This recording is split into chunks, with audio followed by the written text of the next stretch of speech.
Just let me know.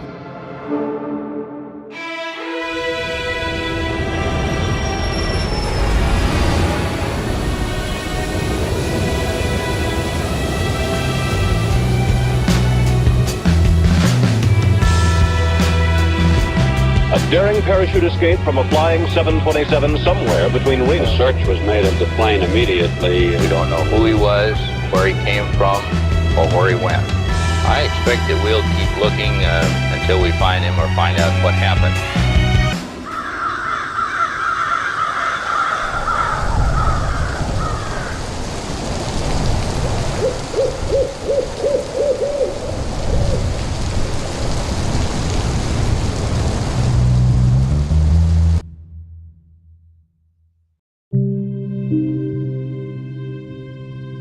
In the afternoon of November 24th, 1971, a middle-aged man carrying a briefcase walked into Portland International Airport and purchased a one-way ticket to Seattle, Washington. The man identified himself as Dan Cooper, and along with 36 other passengers and a crew of 6, he soon boarded Northwest Airlines Flight 305. Once aboard, Cooper made himself comfortable in the middle of the last row of seats on the right side of the cabin. He ordered a drink and had a smoke, because this was the 70s. Once the flight was cleared for departure, Cooper turned around and handed an envelope to flight attendant Florence Schaffner.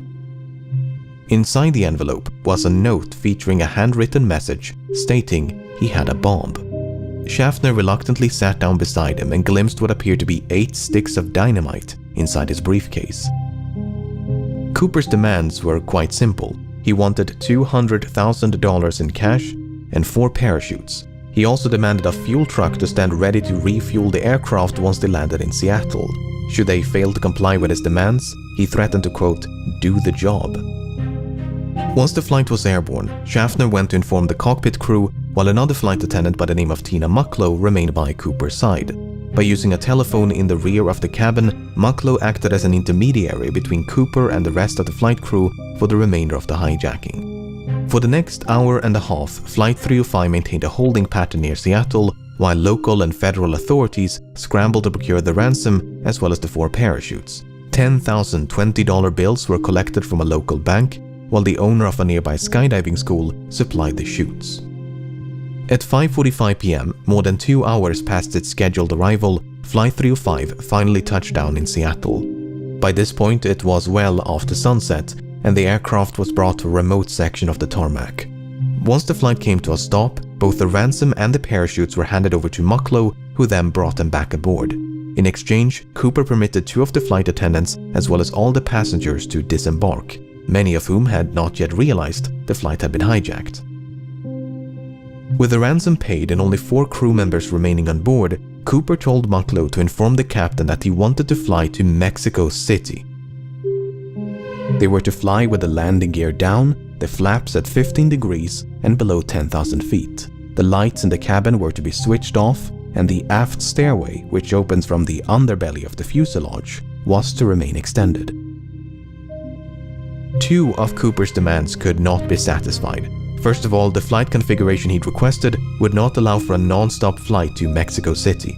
As such, Cooper proposed a refueling stop in Phoenix, Yuma, or Sacramento before they all agreed on Reno, Nevada. Second of all, it was not possible to depart with the ventral staircase extended. Cooper agreed to retract the stairs on the condition that Mucklow remained by his side and taught him how to extend them once the plane was airborne. Parked for nearly 2 hours due to complications with refueling, Flight 305 was back in the air by 7:36 p.m. Less than 5 minutes after takeoff, Cooper told Mucklow to head for the cockpit and that from this point onwards, he was not to be disturbed. The last time she saw Cooper, he was standing in the middle of the aisle as if though he was preparing to jump. Mucklow joined the rest of the crew, locked the cockpit door behind her, and some 3 hours later, Flight 305 safely landed in Reno. Once the flight came to a stop, the crew carefully ventured into the rear of the cabin, but there was no sign of Cooper nor the bomb. The aft stairway had been extended mid-flight and was slightly damaged upon landing. It seemed there was only one explanation for the hijacker's absence. At some point between Seattle and Reno, Cooper had strapped on a parachute, walked down the stairs, and leaped into the dark of night.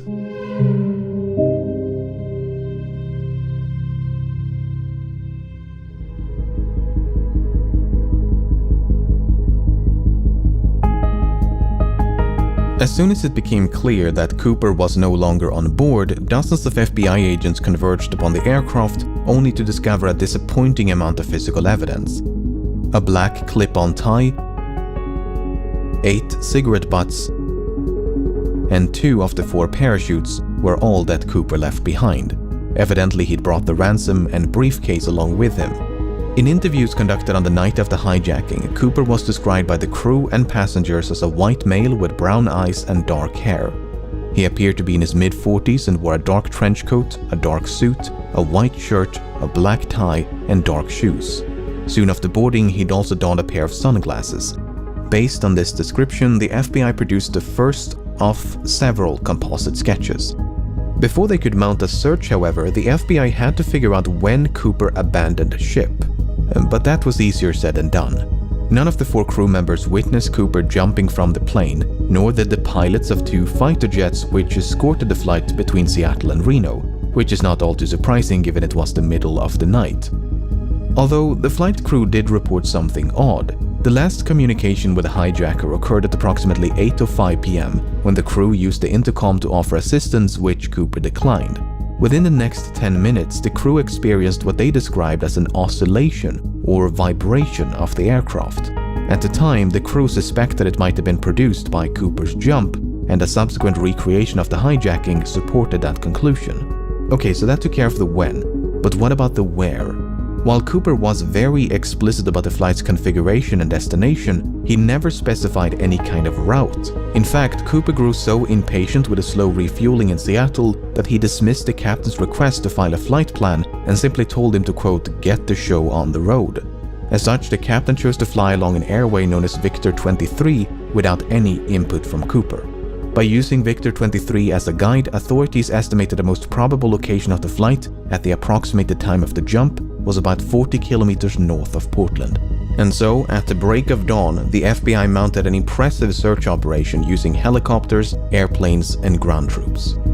The problem was, even if the estimated bailout point was accurate, Cooper's eventual landing or drop zone was far more difficult to pinpoint. The loosely defined search area covered a vast stretch of mountainous wilderness occluded by a dense forest, so it was truly like finding a needle in a haystack.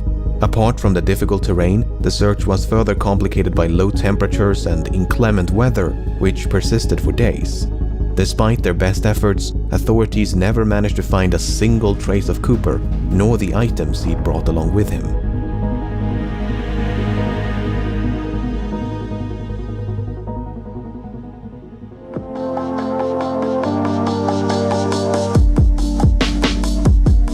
Having made little to no progress by early December, the FBI turned their attention to the $200,000 ransom.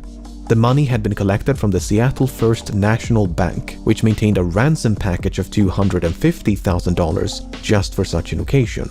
Because of this, the serial numbers of the $10,020 banknotes given to Cooper had been documented in advance, a complete list of which were quickly made available to financial institutions, government agencies, and the general public. The intention was to make it as difficult as possible for Cooper to spend his money. Northwest Airlines and several newspapers even began to offer rewards to anyone who could find a note with a matching serial number. In spite of these efforts, no one ever did. That is until nearly a decade later. In early 1980, a young boy named Brian Ingram was building a campfire on a small beach in southern Washington.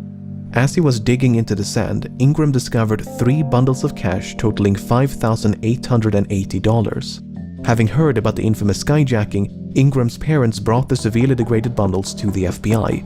The notes were promptly inspected, and sure enough, the serial numbers matched those of the ransom. Once the excitement subsided, however, the money managed to raise far more questions than it answered, the most significant of which was how. How did the money end up so far away from the drop zone? Looking at this map, it might be tempting to think that Cooper simply dropped some of the money, which then fell into the Lewis River. The bundles could then have been carried further downstream by the Columbia River before finally being washed ashore at Tina Bar, which is the name of the beach. Tina Mucklow, Tina Bar. Coincidence? Yeah, coincidence. Anyway, the problem with this idea is that the Columbia River flows in the opposite direction. This has led some, including members of the FBI, to re-evaluate the initial drop zone assessment. For instance, if the drop zone was much further southeast, close to a river called the Washougal River, it is conceivable, albeit improbable, that the money floated all the way down to Tina Bar. Alternatively, the bundles may have simply landed on the beach if the flight path was further to the west. Even so, natural explanations struggle to explain how 3 independent, potentially free-falling and/or free-floating bundles of cash ended up at the exact same place on the same beach. To complicate matters, sediment from the riverbed was excavated and dumped onto Tina Bar as part of a dredging operation in 1974. And according to one analysis, the money was discovered above this layer of sediment. If true, that would mean the money came to rest at Tina Bar sometime after 1974. But a re-examination of that analysis found that what was believed to be a layer of deposited sediment might actually have been a perfectly natural layer of clay. Not only that, but the sediment was clearly dumped some distance away from where the money was discovered. Furthermore, when Ingram discovered the bundles, the rubber bands which held them together were still intact. This is significant because experiments conducted in 2009 revealed that this brand of rubber bands could not withstand exposure to open air or water for more than a year. So, unless the bundles were somehow protected from the elements, they must have become buried at Tina Bar within a year of the hijacking. The most probable explanation, therefore, seems to be that Cooper or someone else deliberately buried the money. Did Cooper survive and bury the money himself? Did someone else bury the money after stumbling upon Cooper's remains? If there is an explanation which does not require human intervention, it's managed to elude investigators for decades. Suffice it to say, this is a mystery within a mystery. Since Ingram's discovery in 1980, both Tina Bar and the grounds around the Washougal River have been subjected to numerous searches, but to date, there's been no sign of Cooper nor the rest of the money.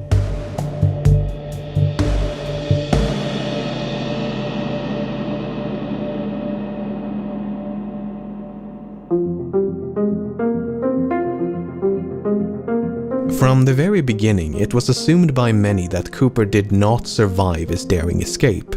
It would not make for a very thrilling conclusion to this story, but that's the thing about stories, they're usually far more exciting than reality. While there is no hard evidence for nor against Cooper's survival, the assumption that he fell to his death is not without merit. When Cooper leaped into the darkness, Flight 305 was plowing through a frigid rainstorm at roughly 170 knots, 10,000 feet above southern Washington. The wind was so violent that it ripped out a placard from the aft stairway, which was later recovered in 1978 almost directly below the estimated flight path. To say that Cooper was not dressed for the occasion would be an understatement. The ground beneath him, meanwhile, was obscured by multiple layers of clouds, which likely means that Cooper jumped without knowing his precise location. Even if he could see the ground and had a specific drop zone in mind, the parachute he selected was non-steerable, meaning he would not have been able to steer his descent towards a specific landing spot, thus precluding any potential coordination with an accomplice stationed on the ground.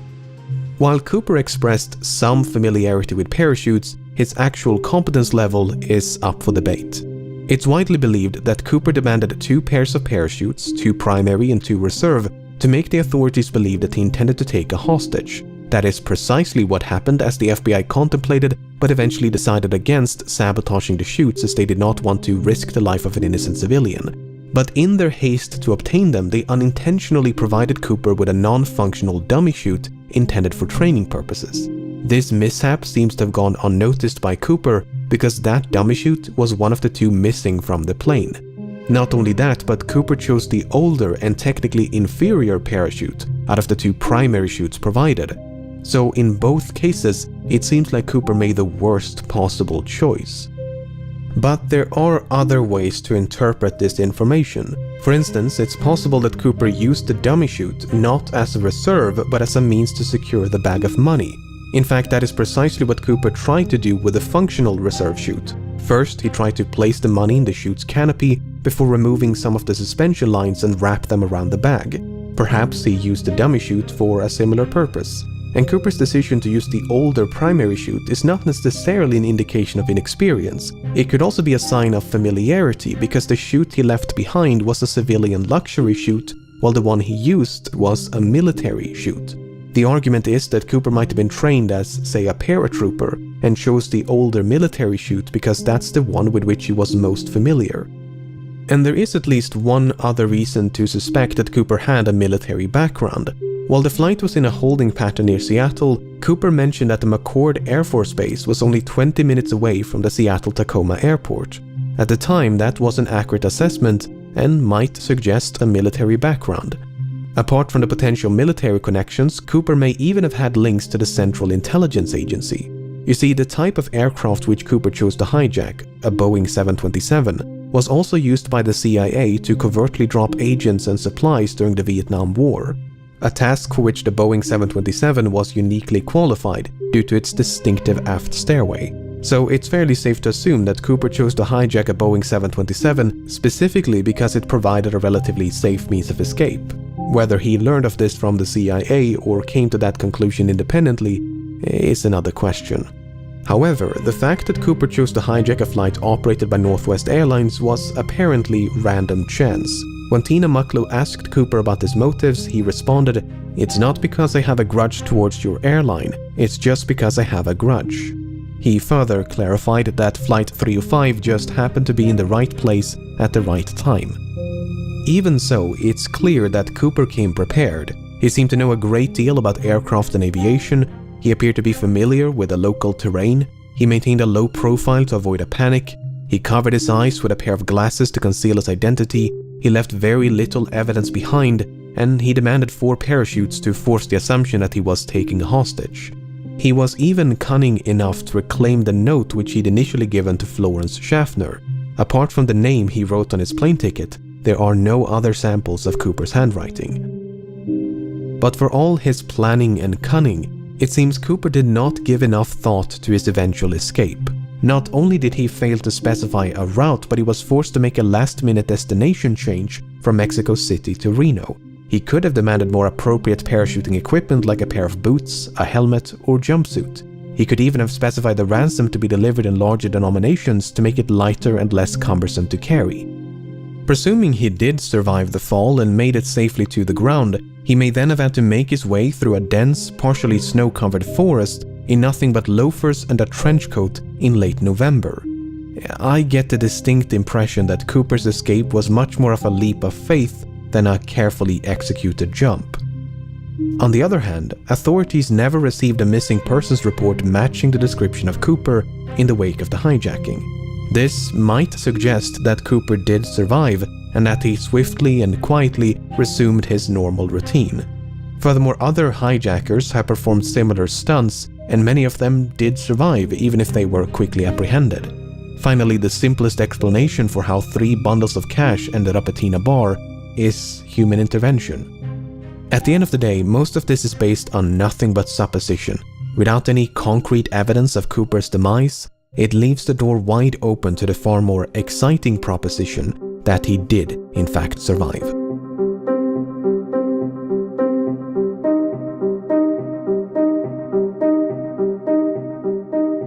By the time the press got wind of the hijacking, the FBI had already begun to investigate a few potential suspects. Among them was a man in Portland with initials DB and surname Cooper. This Cooper was quickly eliminated as a suspect, but due to a mix-up by the press, the name Dan Cooper was confused for DB Cooper, and the rest is history. While Dan Cooper is most likely a pseudonym, there is a comic book series of the same name. The comic is written in French and centers around a Canadian pilot named Dan Cooper. While the comic was not translated into English nor sold in the United States before 1971, it was available in Canada, which has a large French-speaking population.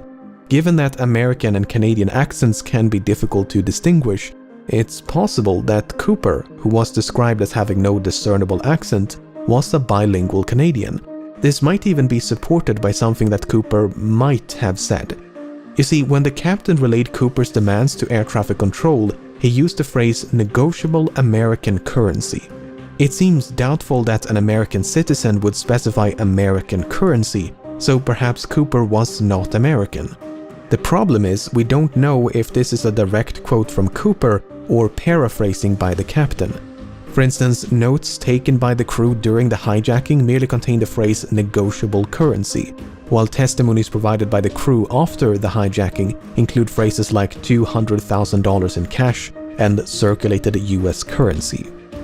So Cooper might have been Canadian, and he might have taken his name from the Dan Cooper comics, just as he might have been American and might have taken his name from something or someone else. Nearly half a century has gone by since the hijacking took place, and in that time thousands of suspects have been questioned and investigated. It would obviously be impossible to cover all of them here, but let's take a look at some of the people that at some point or another have been suspected of being D.B. Cooper.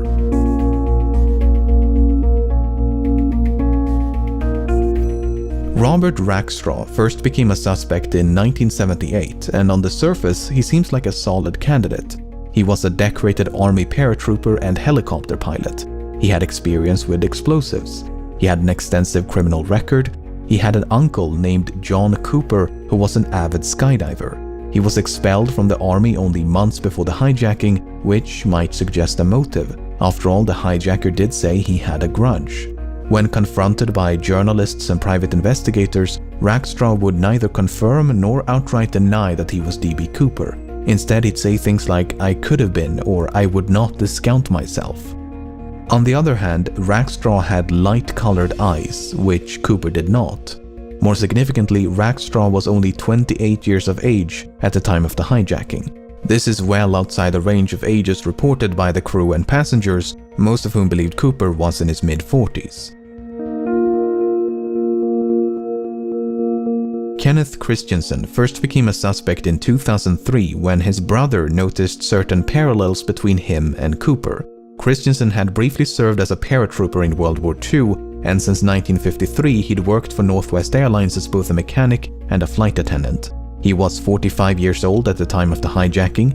He was left-handed, which Cooper might have been. For instance, Cooper used his left hand to interact with his briefcase, and the clip-on tie he left on board was affixed with a tie clasp applied from the left. Shortly before he died in 1994, Christensen had supposedly told his brother, "There is something you should know, but I cannot tell you." After his passing, his family discovered over $200,000 in his bank accounts. To top it all off, Florence Schaffner stated that photographs of Christensen bore a strong resemblance to Cooper. On the other hand, Christensen did not match the physical description of Cooper. He was both shorter and lighter. While Schaffner did see a strong resemblance, she remarked that Cooper had more hair, and that is supported by the composite sketches. And there was nothing suspicious about the large sums of money which he'd simply earned by selling land. Richard McCoy first became a suspect in 1972 when he hijacked a Boeing 727 and escaped via the aft stairway, much like D.B. Cooper. Because of the significant overlap between the two hijackings, some believe they must have been committed by the same person. McCoy used a fake name, he used a fake hand grenade to threaten the crew, he used handwritten notes to issue his demands. Both McCoy and Cooper used the phrase "no funny stuff" as a warning to the crew. McCoy demanded $500,000 in cash and 4 parachutes. McCoy also bailed out the back of the plane once they passed over his hometown in the state of Utah. Apart from the similar modus operandi, McCoy had also served in the Vietnam War as a demolitions expert and a helicopter pilot. McCoy did actually survive the fall and managed to evade authorities for 2 full days before he was apprehended and sentenced to 45 years in prison. Before his death in 1974, McCoy refused to confirm or deny that he was D.B. Cooper. On the other hand, McCoy was an avid recreational skydiver and even came prepared with a skydiving helmet and jumpsuit. He gave very specific instructions about the flight path. In addition to the fake hand grenade, McCoy also used an unloaded handgun to threaten the crew. He failed to retrieve one of the notes he'd given to a flight attendant. He was only 29 years of age at the time of the hijacking, and all 3 flight attendants were quite certain that McCoy was not Cooper. While there are meaningful parallels between these 2 cases, McCoy might simply have been a copycat who'd read about D.B. Cooper in the news. Dwayne Webber first became a suspect in 1995 when, shortly before his death, he supposedly told his wife, "I've got a secret to tell you. I am Dan Cooper." Following his deathbed confession, Webber's widow recalled a number of fascinating details. She claims to have found a bank bag resembling the one used in the hijacking. She claims Webber had sustained a knee injury after jumping out of a plane. Webber supposedly had a nightmare about leaving his fingerprints on the aft stairs. And a year before the money was discovered at Tina Bar, Webber had allegedly paid a quick visit to the same location. In addition, Webber was a World War II veteran, he had an extensive criminal record, he'd matched the physical description, and he was 47 years old in 1971. On the other hand, Webber's fingerprints did not match any of the prints collected from Flight 305. Although, to be fair, there's no way to know if any of those prints actually belonged to Cooper. Furthermore, Webber's DNA did not match a DNA sample collected from the tie clasp. But once again, there's no way to know if the DNA on the tie clasp actually came from the hijacker and not someone else. What's so frustrating is that the FBI likely had a much better source of DNA at one point. If you recall, 8 cigarette butts were collected from the scene, and there's a good chance they were all suffused with Cooper's DNA. The problem is, that evidence was lost at some point and has not turned up since. William Smith first became a suspect in 2018. Smith served in the Navy during World War II and likely had some experience with parachuting. He was 43 years old at the time of the hijacking. He had dark brown eyes. He matched the physical description. He shared a certain likeness with the composite sketches, especially this speculative sketch of an older D.B. Cooper.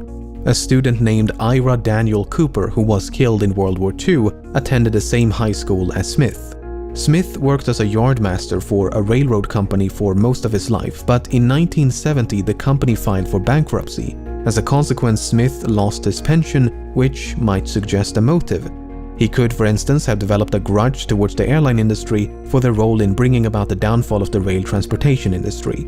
It's further speculated that Smith could have used his knowledge of railroad networks to hop on a train and escape undetected.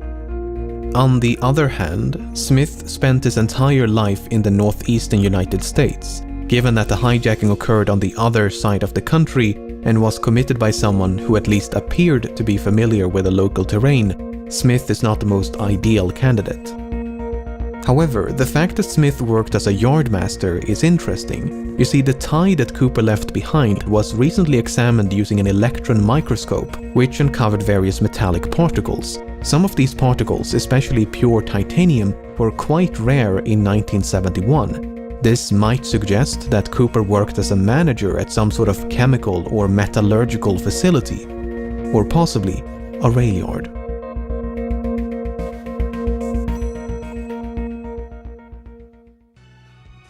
If nothing else, I hope this limited selection of suspects illustrates just how difficult it is to be certain when you have so little evidence to work with. These 5 individuals look nothing alike, yet any one of them could be D.B. Cooper. Was Cooper really in his mid-40s, or did he simply look old for his age? Did Cooper really serve in the military? Which one of these sketches most closely resemble Cooper? In 2016, the FBI had to admit defeat and officially close down the case. Unless someone stumbles upon Cooper's remains or manages to track down the rest of the money, it seems there is little hope of resolution. Did Cooper survive? I have no idea. But as long as that possibility cannot be dismissed, the legend of D.B. Cooper will no doubt persist.